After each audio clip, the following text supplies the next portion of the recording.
Bueno, y respecto a la propaganda electoral, la Fundación México Sustentable señaló que dicha propaganda impresa que entregaron los partidos políticos durante el actual proceso electoral no cumple con las especificaciones ambientales establecidas en el Código de Procedimientos e Instituciones Electorales de la Ciudad de México, además de ser un medio obsoleto y poco efectivo para conseguir el voto de los ciudadanos. Según una encuesta realizada por la Fundación en la capital, la forma de lograr mayor impacto en las personas es a través de las redes sociales, ya que el 79% señaló que recibió mensajes políticos por este medio y 9 de cada 10 lo reenviaron a sus conocidos.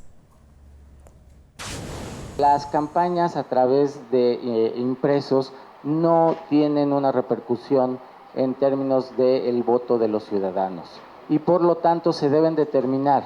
Creo que todos sabemos que a partir de Obama y sus campañas en redes sociales se modificó lo que tiene que ver con las campañas políticas. Y entonces tenemos que empezar a legislar sobre algo que es algo muy complicado que tiene que ver con las redes sociales y el Internet.